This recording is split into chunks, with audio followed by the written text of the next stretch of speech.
Yerp. Power to the people. We back to do maintenance.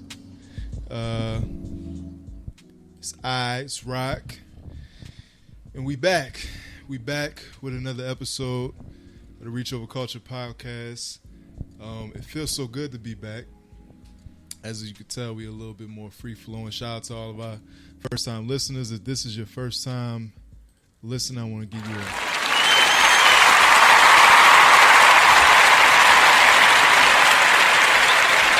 You hear me? So, first off, welcome back to my dog. My guy is back in the building. Yes, sir.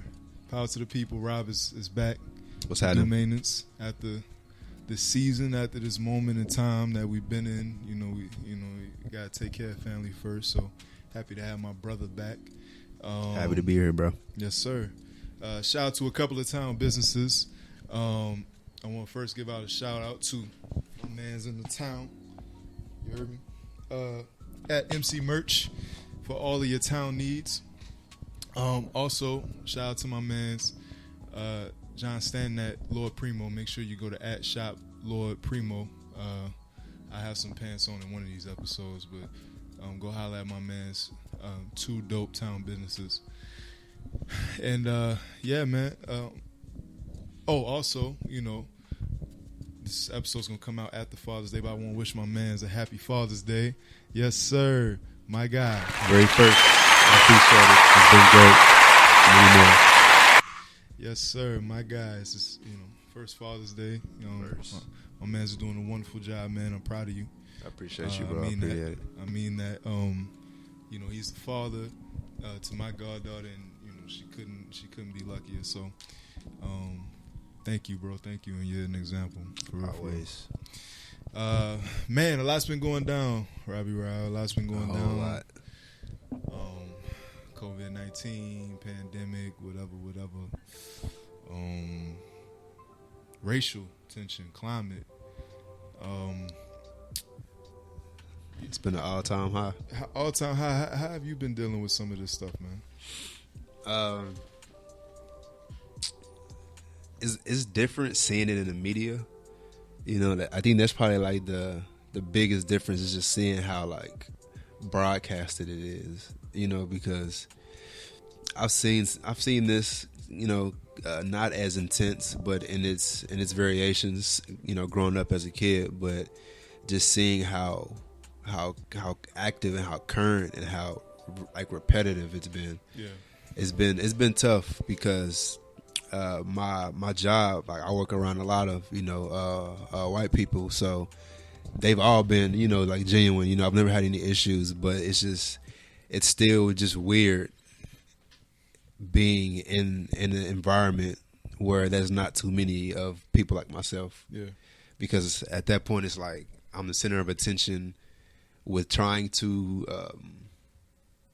make me feel good or things like that, and it's been hard at times being receptive to it and trying to read between the lines of if you mean it, if you're just doing it for the pattern on your own back type of thing. So it's been difficult, man. It truly has, especially with being a father now, like making sure I maneuver different myself. Yeah. So it's been difficult, that's for sure.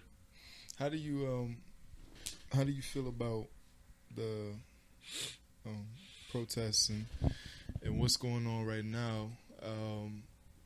Are you satisfied with like the current level of reform and the attention that's being brought to everything that's going on as far as you hearing different policies and laws are starting to get transformed from city to city? Are you satisfied with the current level of reform, or is there still a lot more work that needs to be done? I'm definitely not satisfied. I will say I'm impressed by certain things. Yeah. Me and you have spoke about it before, but the commissioner of the NFL, Roger Goodell, came out and pretty much admitted that it's been a lack of being woke, so to say, and being aware of everything that's happening. So I am impressed with stuff like that, and just these different states changing a lot of these laws and stuff like that. But this is like 1% out of the 100, yeah. That's got to happen. So I'm not satisfied, but I'm definitely impressed on how it's looking currently.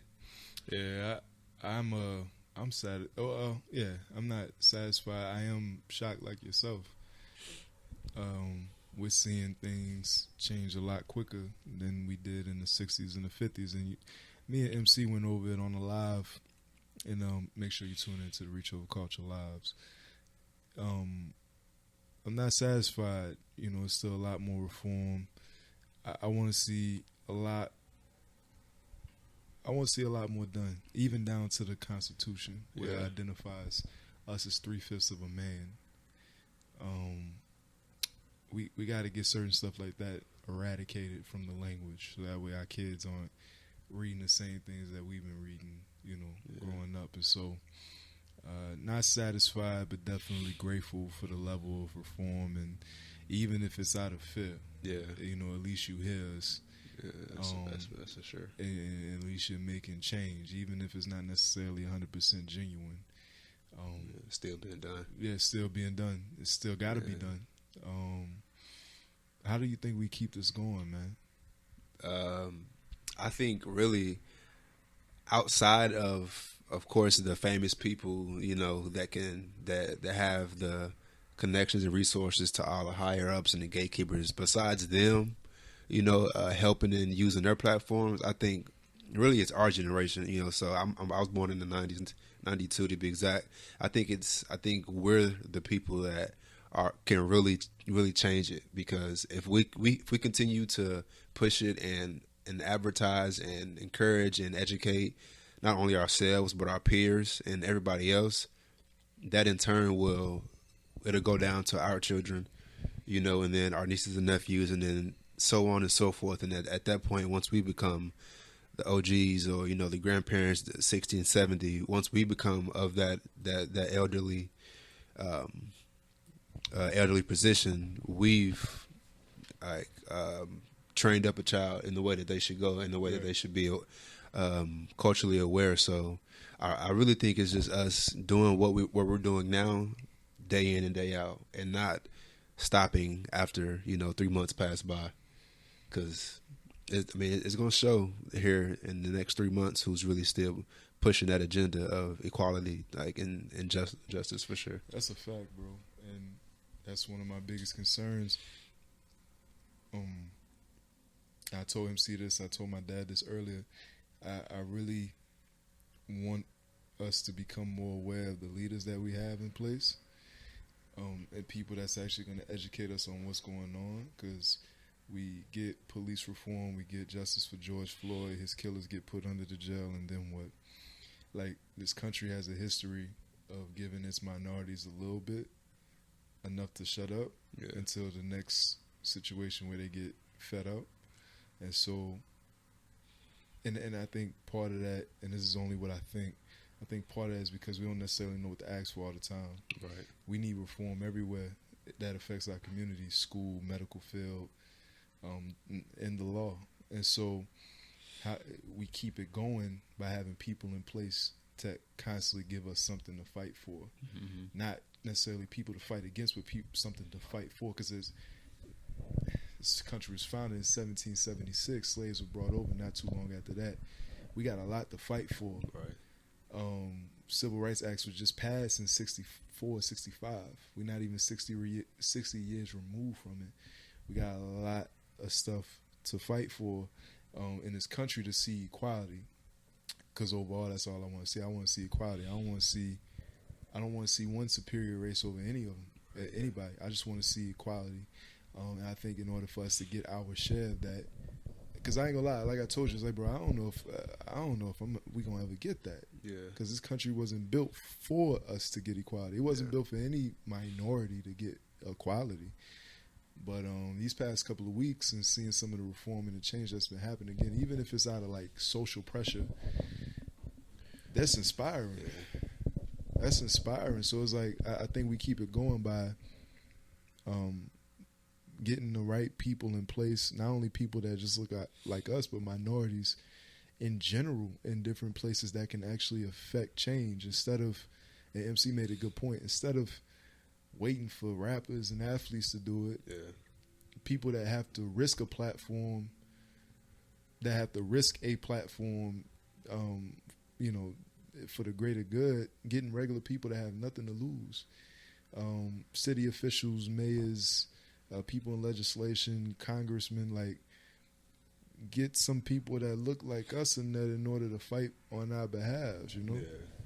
So it's like, yeah, we keep that going. How do you, I asked MC this, do you think we can popularize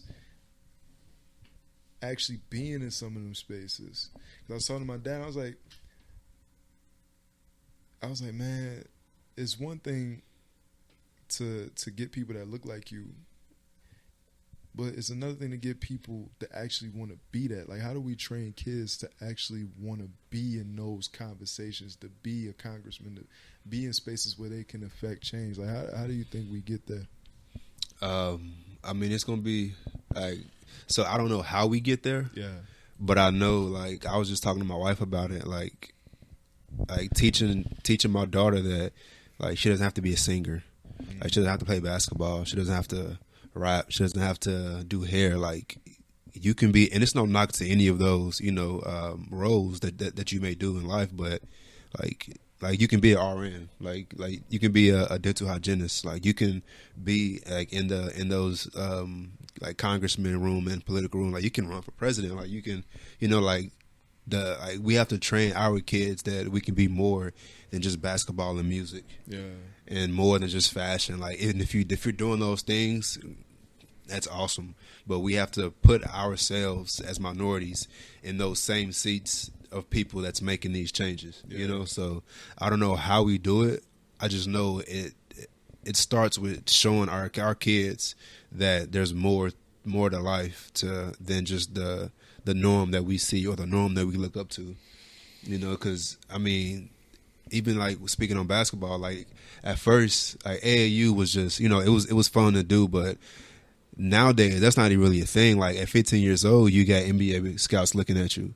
You know, so it's like the moment you hit puberty, like you already knowing, like, oh yeah, I'm going to the NBA. Like it's pretty much written in the, you know, in my story. So just teaching our kids that, like, there's other avenues to maneuver and to make change and to be the change. Yeah, I think that's been our fight, man, for real. Because it's gonna be tough, man. Because when you get on Instagram, it's literally all you see. Hoop highlights, and kids want to be rappers. Half my dogs want to be rappers. You know? Yeah, that's all you see. That's all you see. That's all that's popularized. Or YouTubers. YouTubers is the new thing. Yeah, blogging and all that. Blogging and gaming. You're gonna have a whole generation of kids playing the game. Like, because they saw those kids on ESPN get 1.5 million off of playing Fortnite. Bruh. What's a book? The same thing I used to get whooped over for doing too much, kids getting millions for. Did you know Mizzou is giving scholarships? For kids that's doing that? Like the game. You can get a scholarship off gaming.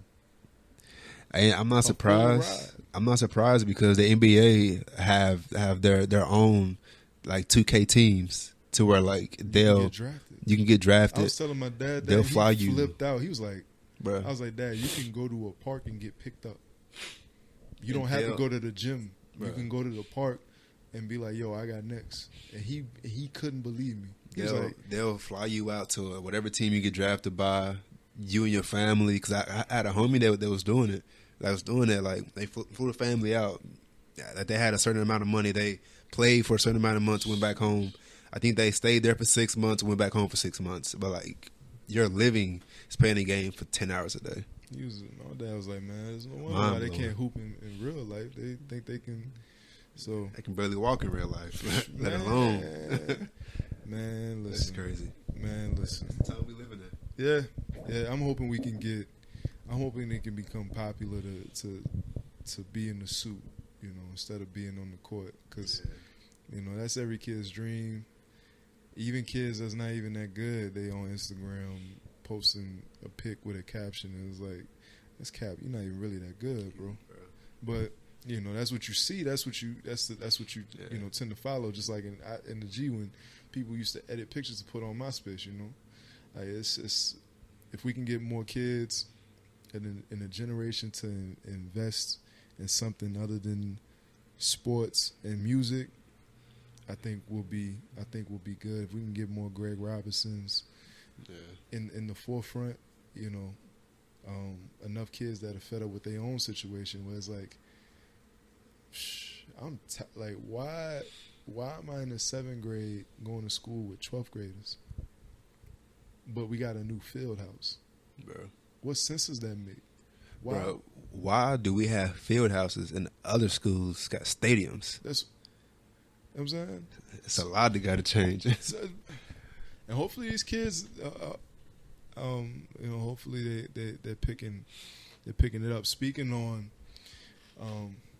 the climate, you know, speaking on celebrities, we see a lot of celebrities, what looks to be on the front line. Yeah. Out there marching, protesting. LA was crazy. I mean, they even got Dot out the house. You know, K. Dot, different. DeMar, Russ, you know, Cole, Dennis, in Carolina. Speaking of Cole, hip hop is buzzing right now. Cole just released a new single called "Snow on the Bluff," and the main premise of the song is, you know, like the movie. If you in the hood movies, you've seen Snow on the Bluff at least once or twice, and it's about a guy who robs another guy out of his car and his phone. He pretty much records his whole day after robbing this dude, but it, you know, it's a play on things, and things aren't always what they seem. And so I listened to the song a few times. The main topic surrounding the song is a few lines that's been confirmed that are going at another Chicago rapper named Noname. Now, she's a female rapper. I'd heard the name, but I never listened to her music. Yeah, I've never heard of her. So let's until this happened. Right? So let's break down these lines, okay? The lines that were gathered says, "No, I ain't no dummy to think I'm above criticism. So when I say something that's valid, I listen. But ish, it's something about the queen tone that's bothering me. Just because you woke and I'm not, that ish ain't no reason to talk like you better than me. How you gonna lead when you attacking the very same bleeps as that really do the issue saying?" And it was a couple of other bars, but people took those bars and essentially, you know, said that was about her. Now, her response, and now apparently, because I was like, bro, where's this coming from? So apparently she tweeted not too long ago, y'all favorite top-selling rappers not even willing to put up a tweet. And Cole said in the song, you know, I wonder if she talking about me when he saw that tweet. Because he hadn't really put up a tweet or anything like that, just kind of in the field. And she's responded with a song called Song 33. I haven't listened to it yet. But a lot of people was coming down on Cole. Now I'm gonna tell y'all something. I'm gonna tell y'all something God love. Y'all leave Jermaine Cole alone. You understand? You know what I mean? Protect him at all costs. Protect Jermaine Cole. Jermaine Cole. Forbidden Fruit. Illuminati. Sideline Story. Friday Night Lights. Put my heart and soul in the game. I'm feeling drained. Unappreciated. Unalleviated. Y'all gonna leave J. Cole alone. He already let Nas down. Y'all gonna leave J. Cole alone. I'm telling you, 2014, no role models. Y'all gonna leave J. Cole alone. Got to. We would. Rob can feel how you feel, but for the rest of y'all who avid listeners, I will tolerate no J. Cole slander on this podcast. This man is the Messiah of rap. Okay. I ain't say he was a savior. I just say he was a Messiah. It's a few of those. Don't get it twisted. He ain't the savior, but he the Messiah. You understand? As young Simba, leave that man alone. Having said all of that, was J. Cole out of line for going at her? I don't think he was out of line. I think people were just more so thrown off because Cole normally isn't like Cole. That's not Cole's character more times than not. Like, he don't rap about rappers like that. Like, he did. But you see, listen, that's what get me, right? Because he got a song about Wale. You know, False Prophets. He got a song about Ye. Go ahead. But even when that came out, it was just like, it was a bomb. It was a bomb. Yeah. That's a fact. So I don't think he's wrong. Right. People just aren't used to, like, people who aren't avid Cole listeners aren't used to, because most people that's watching didn't even know False Prophets was about Wale or Ye, you know? So for the folks that ain't really tuned in to Cole like that, and like now the media is picking it up and really decrypting everything, it's like, oh snap! But it's like why can't he? Like I don't think he's wrong for it. Like most rappers do that when it come to beef, but so like why can't he do it on a different type of time? Yeah. So I don't feel like he's wrong for it, because in reality, tweeting about something ain't doing nothing. So her tweet about that ain't doing nothing. When in reality, we all know Cole to be in the Ville, in Carolina, really putting in for his people. Yeah. So I don't think he's wrong for it. Me neither, man. And y'all can call it Cole bias. I'm cool with that. It's Jermaine Cole. You understand? ATM, KOD, Kevin's Hart. This man's giving me classics. This man, you know, he had gangsters in the admissions office. You understand? So, y'all want to call me a Cole fanboy. That's cool. I'll take that. I don't think it was anything wrong with what he said. He didn't necessarily disrespect her. He just said that he felt disrespected. He addressed it. And I don't think he was out of line. And to give, when I really started doing my research and to this young lady's rap, she's an avid activist. She's in the field. She really walks what she's been talking, and she's been doing that even before she had a name. No pun and no name.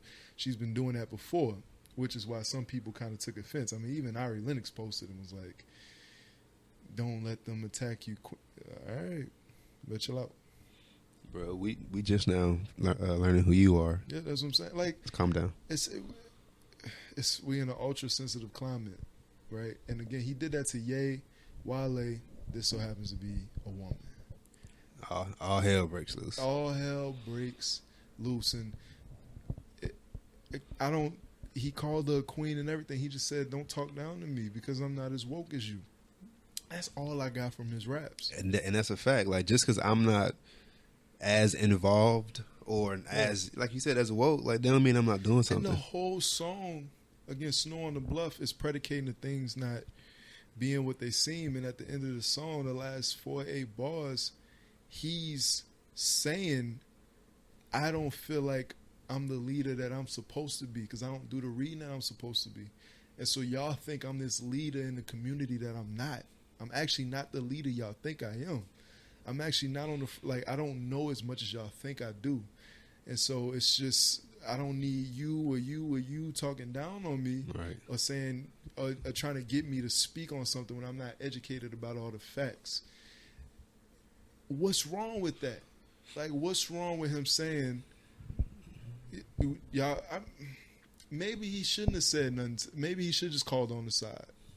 But it's hip hop at the end of the day. They talk through wax. They talk on tracks. What's the problem? The problem is there's certain rappers we don't want to be human. We don't want J.Cole to be human. We don't want Jay-Z to be human. When Jay-Z cheated on Beyonce, everybody went crazy. They don't want Ye to be human, and Ye is the poster of, I'm famous, but I'm a human being. So that's like, people confuse the music to be like a movie, as if they playing a role that like they got to keep up. It's like, no, I'm not acting nothing. This is just my life. I happen to be on the forefront of the media. So it brings me to my next point, my next question, because I've also been seeing this on the socials. Fans feeling like K-Dot and Cole haven't done it. Now I'm gonna tell y'all something.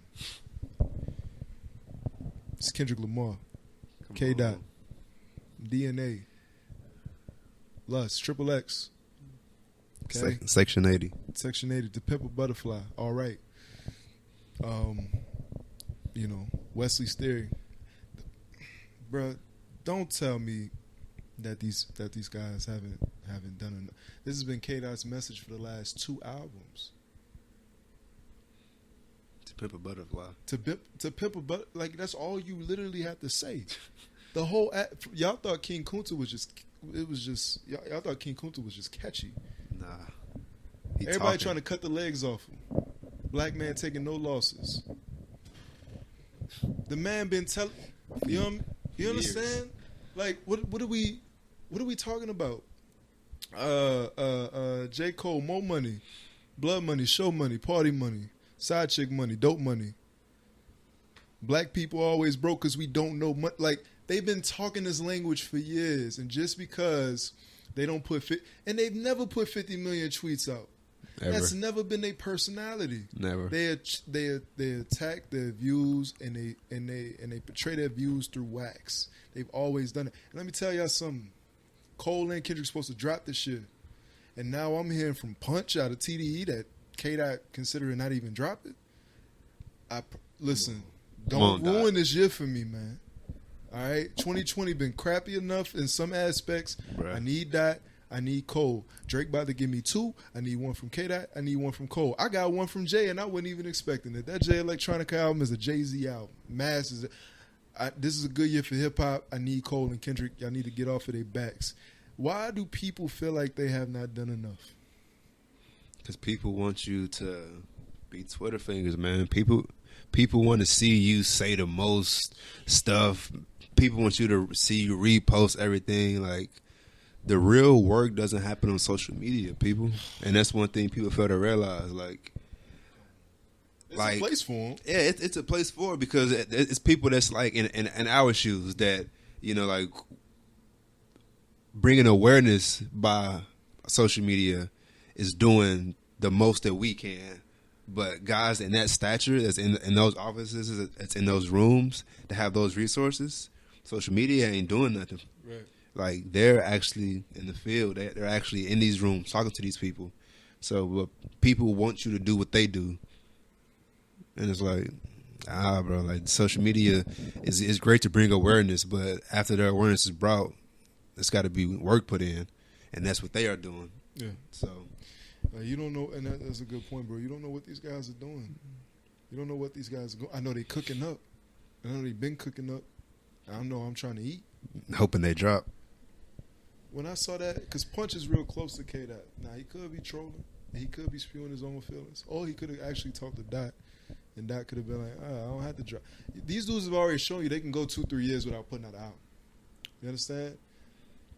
When did K-Dot's last album come out? 2018? 2017? 2018, I want to say. 2018, right? It's 2020. 2 years, I need the Dot out. I need Cole. If that was ever a time, I'm wrong. 17. 17. If that was ever a time we needed a J. Cole and a Kendrick album, it's now. It's now. Carry us through the rest of this year. So I don't want to hear, because it's been a good year for rap. There's been a lot of great rap material from Conscious to straight up street. Got me listening to people I wouldn't know. Sue Surf's tape is crazy. Hey, shout out my dog Surf, man. Surf, the wave. Shout out to the Gun wave. Titles, what up? If you don't know who that is, Sue Surf is known as a famous battle rapper. But he just recently put out a tape. And mind you, I don't necessarily always listen to battle rappers' music. I try to give them a shot. Like I gave A-Verb, Loaded Lux. And for some of y'all that's not battle rap fans, it's probably going to go over your head. Yeah. That's fine. We're just going to take a couple of minutes because I got to acknowledge this. Because the biggest misconception about battle rappers for the longest was that they don't make good music. Surf's joint, what's it called? His last two. It's an initial, but the title is "Make Sure You Kill Me." Right. The backstory: he got shot 5 times, right. Almost died. You know, so that's the backstory. But it's called "Make Sure You Kill Me." And even the one before that, 725, he got shot on 725 at 725. Yeah. It's real crazy. The man's life is it's a movie. He needs to relax. But his last two, quality, man, quality. I could be biased. Quality. But he was waiting. Like that Black Cream joint with oh my God. He was wigging. I was like, why would you start rapping like Shout out to Butterfly. When you start rapping like, but he makes good music. He makes good music. So yeah, it's been a good year for hip hop, man. Don't put pressure on my mans and them. Don't put pressure on Dot. Don't put pressure on Cole where they don't want to put out music. You don't know what these guys are doing in the background.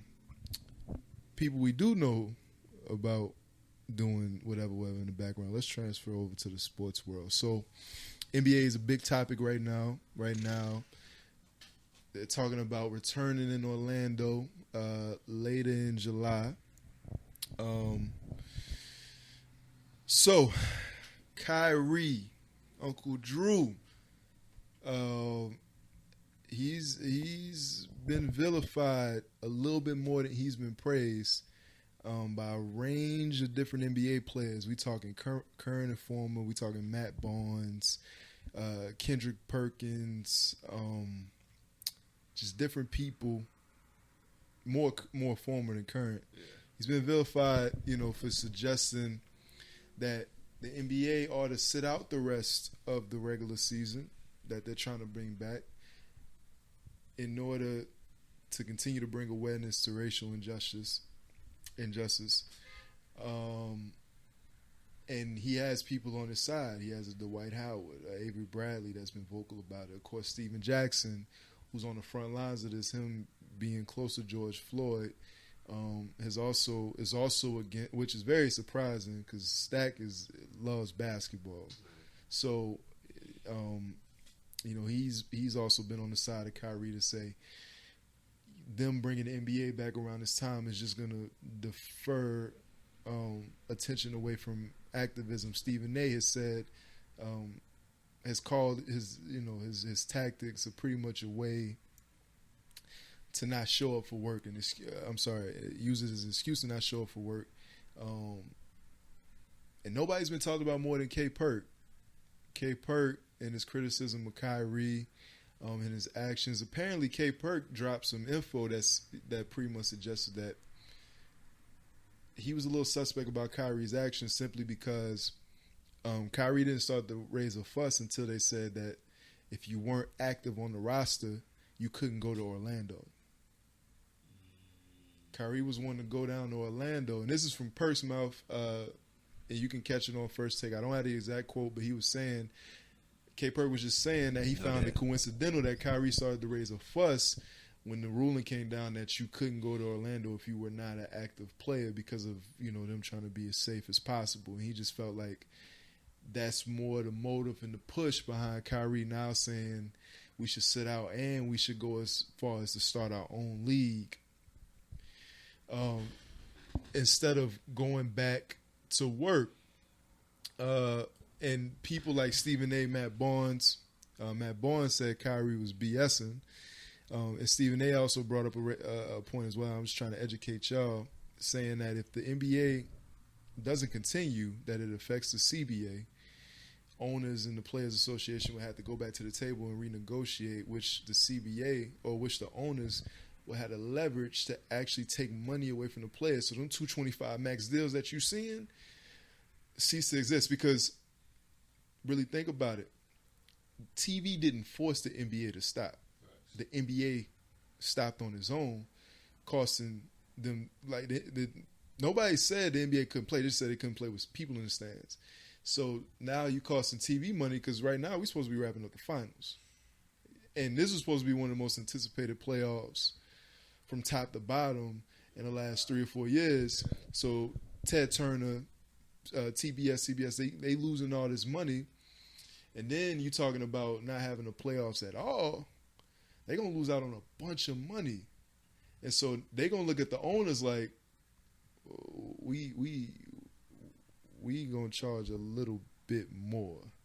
And the owners going to look at the players like, we going to give y'all a little bit less. So to avoid all of that, go ahead. And then plus those mid-tier players, those players that's sitting on the bench from 7 to 8 and 7 to 12 in the rotation, they need them checks.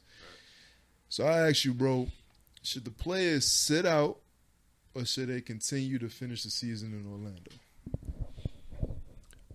But play ball. Because my thing is, I understand, right? I understand where Kyrie's coming from. It will bring a distraction. That's a fact. Anything's going to bring a distraction that's been canceled. So any sports will. Basketball is the biggest, in arguments with football. I get it. But allow who's going to get distracted to get distracted. Like, you can't control that. They're just going to distract their time with something else. So my thing is, like you said, there's certain guys that's not top-tier players that need that money. Like, certain guys was banking on these game checks, and they've been sitting out for 3 months and having to figure out something else. And it's just like, bro, just play. Like I made a joke the other day saying that Kyrie didn't want to come back because he knew that they didn't have a chance of winning the chip. So he's not playing anyway. He hurt. so it's like, but it's like, and plus, and like on a more serious note, like my thing is playing basketball. Like if your issue is it being a distraction, play basketball, and when you're not, bring awareness. Like use your platform. Like. But that, like, the game coming back doesn't have anything with awareness being stopped. If you are one of those guys that's in the NBA that's trying to bring awareness, you can still do that. Like, now, you can't be out, in the field as you may want to because y'all will be in Orlando, y'all will be secluded from everybody else. But, bro, like, you can still use your platform because I was reading up on that.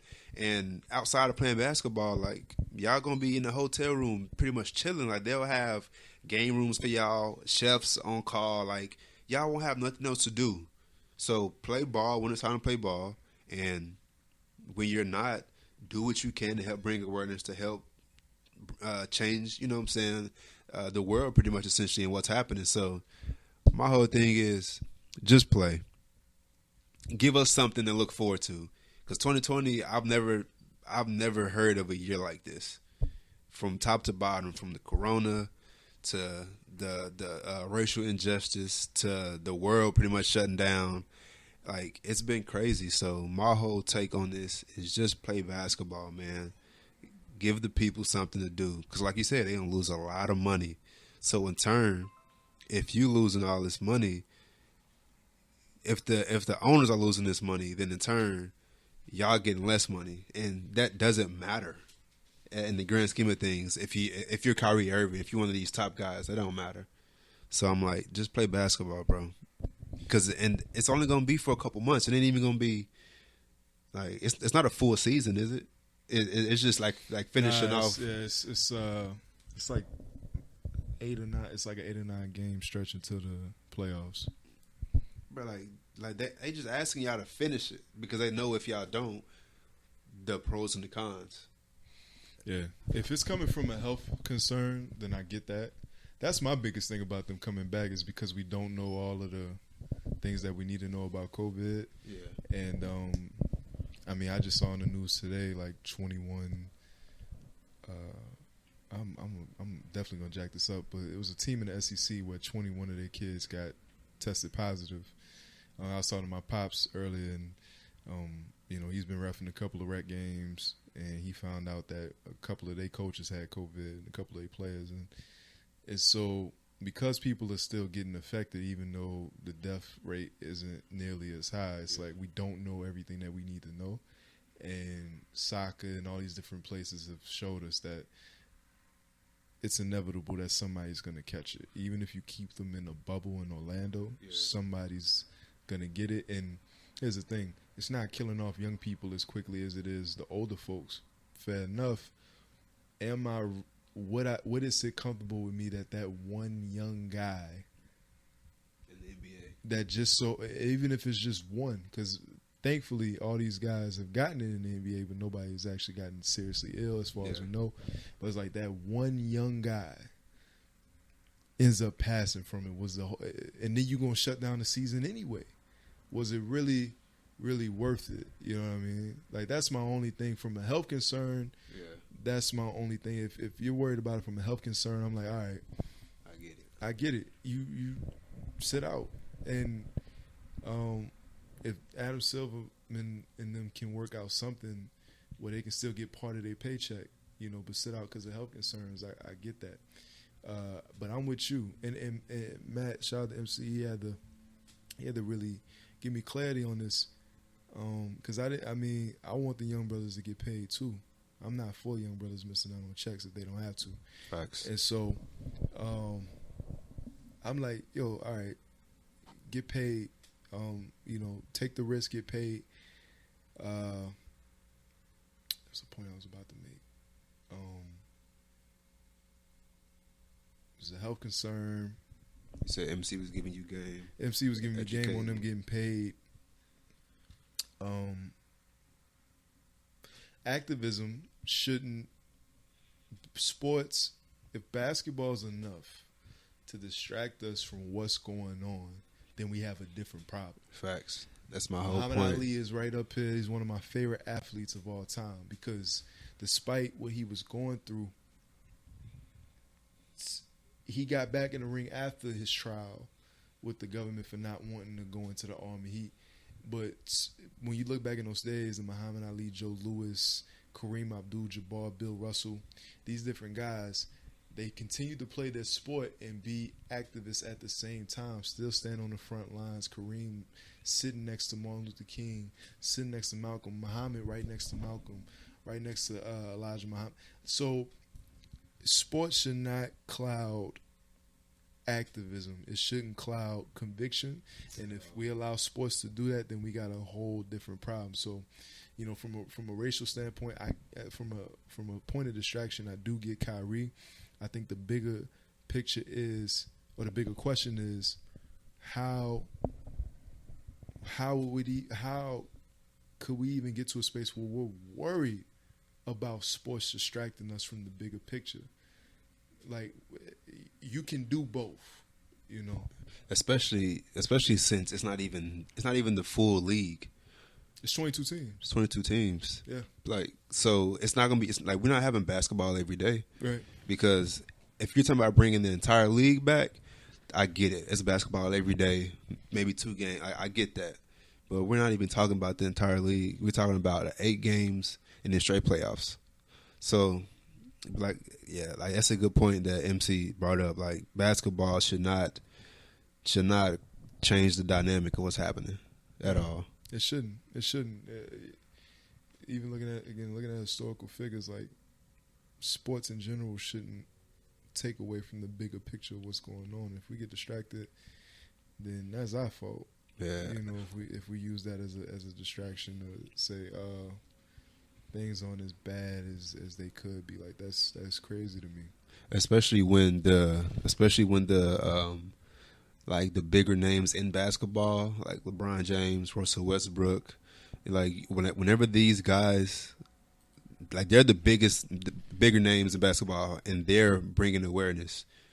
Like, I don't see them stopping because of basketball. So if the bigger role models continue doing what they're doing and playing, shouldn't be a problem. Should not be a problem. So it lends itself to. Again, I like Kyrie, man. Kyrie's one of those polarizing figures. Either you rock with him or you don't. Right. And I rise with Kyrie. Agreed. People call him weird. They think his way of thinking is weird. Well, I know a lot of weird people because I know a lot of people that think exactly how he thinks. I agree with a lot of what he thinks in a lot of different aspects. It's the only thing I would tell him, or I would ask him, is, man, have we really gotten to a space of society or as a people where we're that easily distracted by sports? Yeah.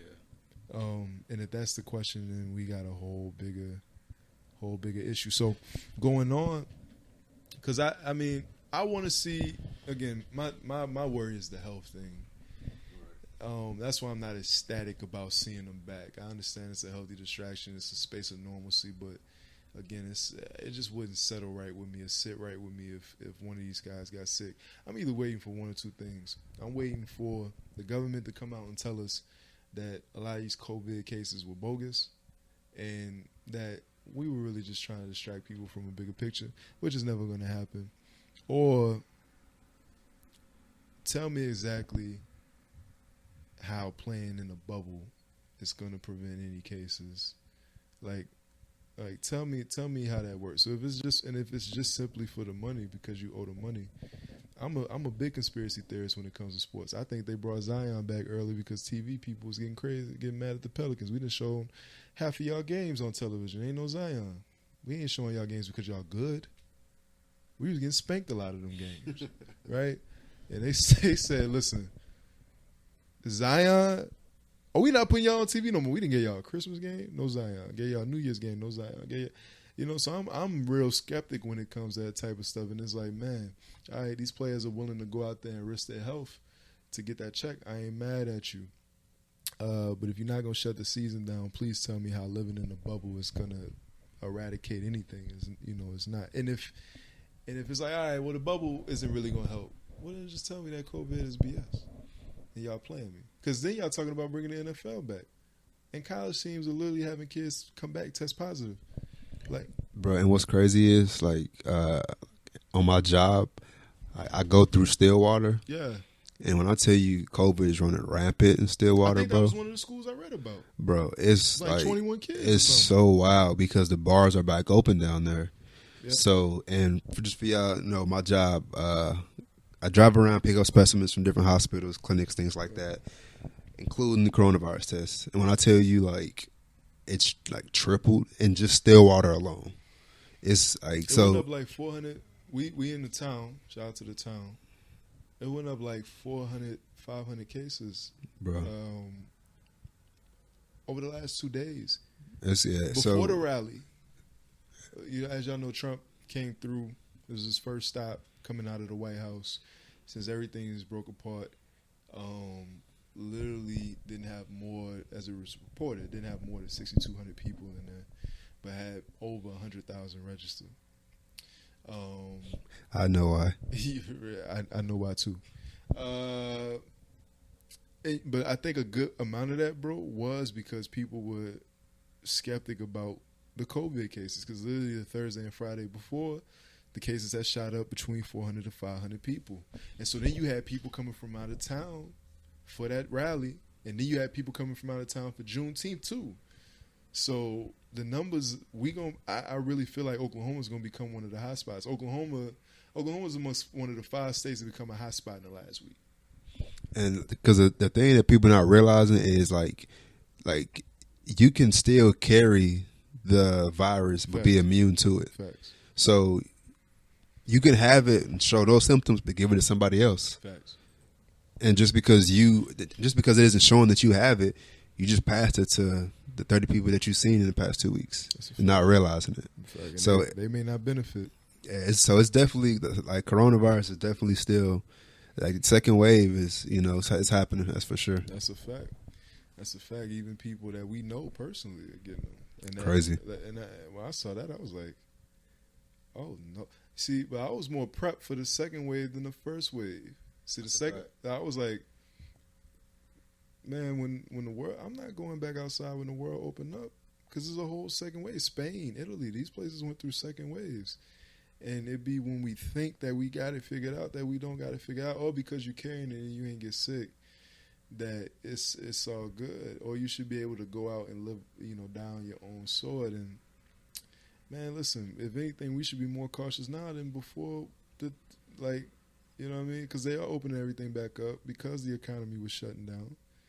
I mean, I get it, and honestly, I'm not mad at them opening everything up, But still, people, be careful. Like, they haven't figured out a vaccine or a cure. At least they haven't exposed that they have yet. I mean, they just recently released something about a new drug that helps fight it.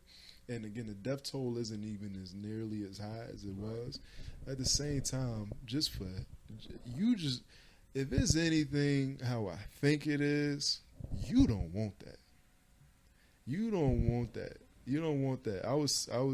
I got sick mid-February, and I literally had all the symptoms of COVID, 104 fever. Facts. It was hardly breathing. Every time I coughed, I feel like my chest was about to burn inside itself. And I went to the emergency room and tested negative for the flu and pneumonia.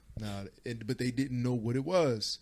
Yeah. And so I don't know if it was coronavirus. I don't want to be one of them people that's just like, oh, I had it. Because I don't know. Right. But if it's anything like I felt. but I had those symptoms. If it's anything like I felt, and Rob had the same thing a week after. Crazy. If it's anything how and I never called in from work. He never called in from work. I was out for like 4 days. Man. And like literally out of the bed, if it's anything how I felt, I understand why people are passing from this. Because I was like, bro, I might go. This might take me out.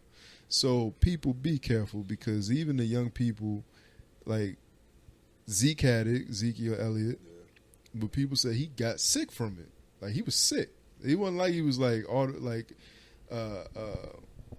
asymptomatic. Like people saying he got better because he was feeling sick. So that shows you, bro, it don't matter how fit, how tough you are, like it's gonna affect you. When it hits you, it ain't gonna miss you. So be careful out there, people. Please. Don't be out there just being willy-nilly. I know the bars and stuff is opening up, but come on. Like here in the town, shout out to the town. Shout out to my dog Rashad Hall. Avenue 21. They be packed off in that joint. And I'm like, Lord. Y'all brave. Y'all are brave. even at the Juneteenth joint, I was like, man, listen.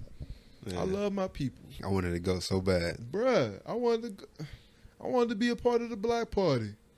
I saw 5 people without masks in one shot. I said, because I can't, bro. Can't risk it. It's not worth it, man. It's not worth it. So, chopping up this fable, going to NFL, last thing.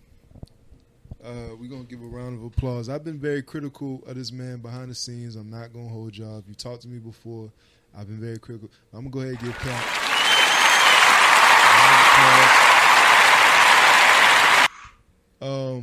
So rumor has it that Kaep has a workout schedule, or had a workout this schedule this weekend with the LA Chargers. Stephen A brought up a good point. He finally got a brother as a head coach. He gave a brother a shot. Rob is the football guy. He knows way more about football than me. So, of course, in this, I'm going to defer a lot to him about it. First thing, let me ask you, do you think that Kaepernick deserves a job back in the NFL? I think he deserves a job for 2 reasons. One, off his talent alone, because people don't realize how good the man was. The man can play football. Like, he wasn't perfect. No, he wasn't the most accurate, but he progressed. So talent wise, he deserves a roster spot. Secondly, he deserves a roster spot for the simple fact that his reason for kneeling, people are starting to get it now. Like, he wasn't doing it for notoriety. He wasn't doing it to crap on the flag, he wasn't doing it for none of those reasons. He's doing it for everything that's being televised right now, for police brutality and racial injustice. That was his reasoning. It was legitimate. And this is what, 2, almost 3 years in of him not. 4 years. This is 4 years of him not being on the 4 years, bro. 4 years of not being on the NFL roster, and y'all are just now seeing why. Yeah. Like, for one, that's sad, because his last game was played in 2016. That's sad because, for one, if all black players took a knee, there would be no NFL. For one. 2, he was a prominent guy on the teams he's played for. So if a guy that's a leader of his team brings something to you, that you should read more into it than just putting it off. It's just crazy. So he definitely deserves a roster spot. Like, the Chargers would be a perfect fit. And that's good insight. I've been very critical of this dude only because there was collusion. He was blackballed out of the NFL unjustly, taking a knee for the very thing that y'all take. Y'all realize they got Roger Goodell to say we handled that wrong. Mind blowing. People on this podcast aren't gonna understand because it was glossed over. Nobody brought it up. Nobody talked about it. This man Roger Goodell literally cops to nothing. He's not a person to apologize for his actions. It's either my way or the highway. My way or the highway. The worst comparison I can give is the only one I can really think of is when you think slave owner as a commissioner in a professional sport. You're thinking Roger Goodell. This man just finessed his way out of another CBA where they got little to nothing. He just told these guys, we ain't going to drug test you outside of training camp. and they were happy. Like, they were good with that. Not one threat, not one. But what has been the number one issue in the NFL is the fact they can't smoke weed. In honor of my man Stephen A., you got to stay off the weed. You know what I'm saying? Now they don't have to. Now they ain't got to. Sad. And watch somebody get caught up when they come back. You think somebody not gonna be able to make it out of training camp without smoking weed? I guarantee it. That's sad, bro. That's another pie for another. That's sad. I think Kaep deserves, and I always thought Kaep deserved a shot to prove he could still play in the NFL. Now, this is why Robbie's the NFL guy, because for me, and mind you, Kaep has things in his favor. The fact that there are some very, very horrible quarterbacks in the NFL that I can't really imagine him, even with being out 4 years, being worse than. I can't imagine him being worse than some of these guys, even with him being out for 4 years. But being that he's being out for 4 years, I think he does deserve a shot, a fair shot, which is why I'm happy your brother is giving him a fair shot, because when I looked at the Chargers lineup, I said, oh, yeah, he can very well be better than all three of these guys in the rotation. I think Kaep has not made the situation easy on himself with some of the ways that he's handled after. And he didn't make his situation easy. It's crazy. We talk about Perk. Perk brought up Kyrie having an issue when they told him, this is the thing about activism. You got to strike when the iron is hot. Because, mind you, and I'm looking at Kaep stats. Kaep started kneeling after he got benched in 2015 when his play started to decline. Now, he shouldn't have been blackballed out of the league. I'm saying it was a little bit of a bad timing. And so, and then you get out and you sue the people and you take a settlement without telling anybody. There's a lot of things that you did, but if you could play football, you could play football. Let that man play, and let that man get a shot. I think he deserves a shot. I don't know if anybody necessarily just deserves a job in the NFL. Right. He deserves a shot, but he deserves. I believe he deserves it, and I'm not taking away from people that do feel like he deserves a job because there's so many horrible quarterbacks in the NFL. Again, I'm not knocking that because I'm not the one to judge. And even somebody asked me, like, do you think he'd still come back and play? I don't know. I don't know. Even if it was basketball, I wouldn't be able to tell you until he actually got on the court. Right. And I can't tell you if Kaep is actually ready until you get on the field. But I do think he deserves a shot to get a job back. You know, in a fair shot, and I hope he takes his shot lightly because I'm gonna keep it G. I didn't like the way he handled his last shot. I got the wave. I understand that the NFL wasn't playing fair, but again, these are the same people that you sued. You expect them to.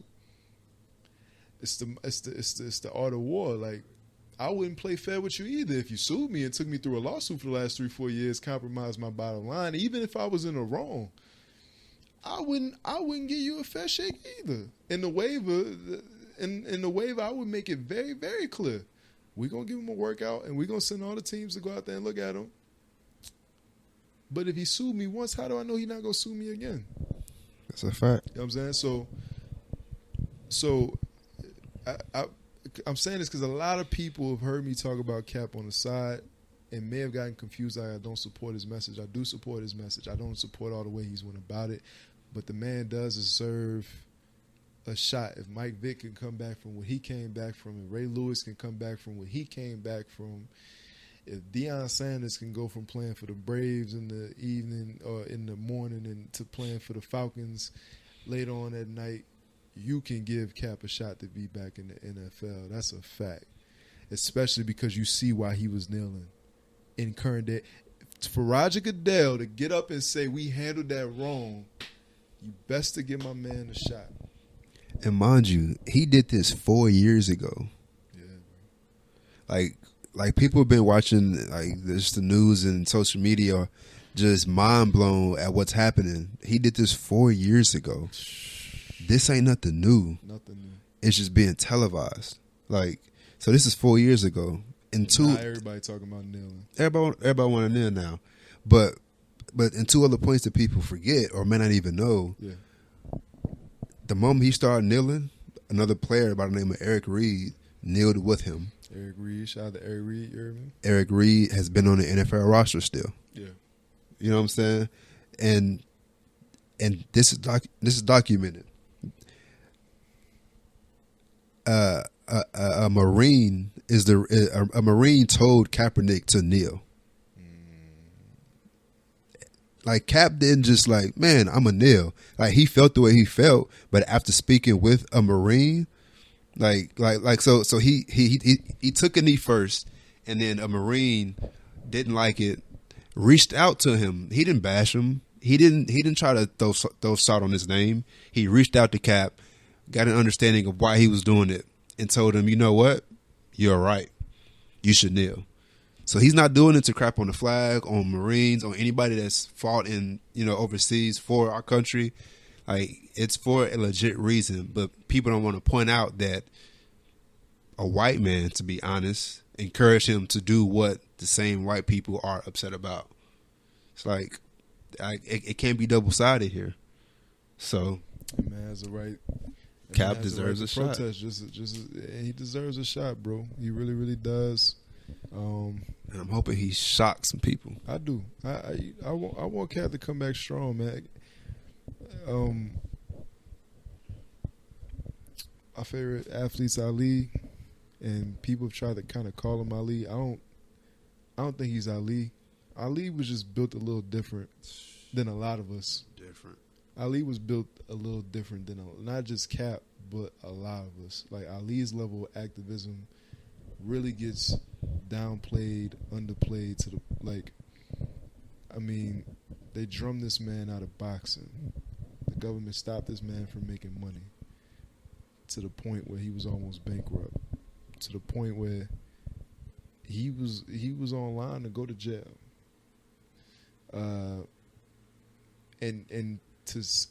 This is where Cap, and I only say Cap and Ali aren't the same because I don't feel like they're the same level of athlete. Ali took that, came back, came champion again. He came back, beat Jerry Quarry, got spanked by Joe, beat George Foreman, then turned around and beat Joe again. If Cap can come back and be successful after 4 years of sitting out, that's GOAT level stuff, bro. Because that's the ultimate FU. Like for me, literally, just being able to just suit up, it's enough. But I just don't want to see him do that. Yeah, I want to see him. As long as they ain't gotta go through Philly to do it, we good. But I want to see like Cap, bro. If you ever get there, I want to see you succeed, bro. I want to see you get out there and ball,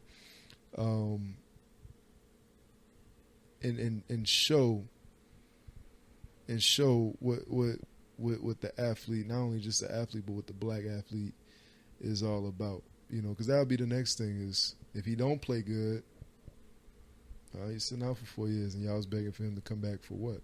Or he was begging to come back for what? All for nothing. So can't have that.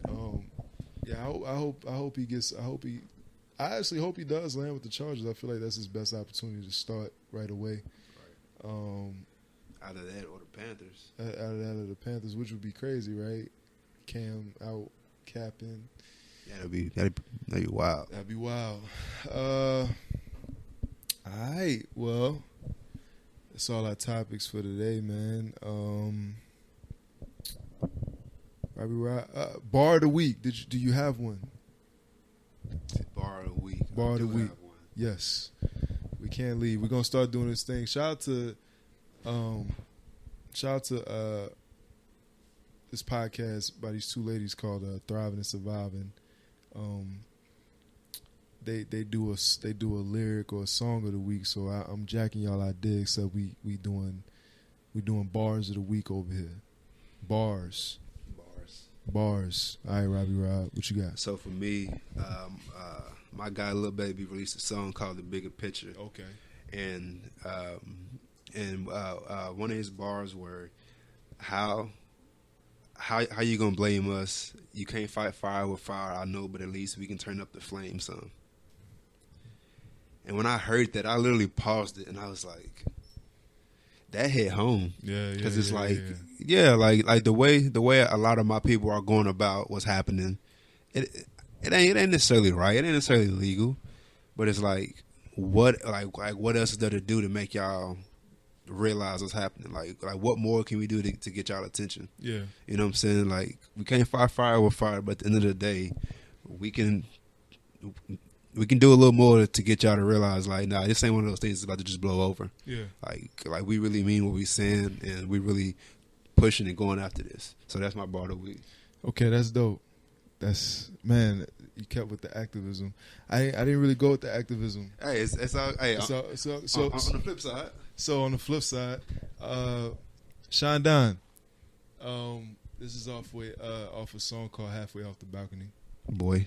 And this is This is one of my favorite 3-4 bar setups by my man's. Is when he slows down the song at a certain point. He says, "I kept it 100, never changed, not even for 520s. Still smoking that 520 like it's 420. On the quest for more money, more hungry. Just got my fortune read. She said it's more coming. Yeah, I got the force, but never force nothing. Do it for the love. I'm Forrest Gumping. In the city, I'm Warren Buffett. I mean business. The shirt is tucked in, the gun's tucked in." Sean. People sleep on Sean. I'm not. I'm who not to F with. Who the girls gonna F with, and lames just don't F with. Sean, if you rapping like that on your next album, you got to. Sean's like one of the most underrated. Bro has put out quality. The force but never force quality nothing. Projects. I got the force but never force. Kept in 100, never changed, not even for 520s. Smoking that 520 like it's 420. Oh my Lord. Sean different. Sean Don. We're gonna try to get that done every time. At least me and Rob is on the episode. We're gonna try to do bars of the week. My brother, it's a pleasure having you on. It's always a pleasure having you back. Always. More episodes with my mans and them coming. More content coming, man. Thank you guys for tuning in and staying in. For all of our new followers on Instagram, make sure that you follow us on Instagram at reachoverculture. Follow my man at Robert D. Burrell on Instagram as well. Follow our YouTube. Subscribe. I appreciate all the love and support, man. Especially on the lives. We got another live coming pretty soon. We'll try to have a live every week or every other week. Man, guys been opening doors, connecting us with some really cool people, man. So we got the force, but we never force nothing. Yeah. You heard me? Reach Over Culture podcast. Oh, if you're interested in being a sponsor, or you have any questions, a topic you want brought up on the podcast, just reach out to us at reachoverculture@gmail.com. Love you guys, and we out.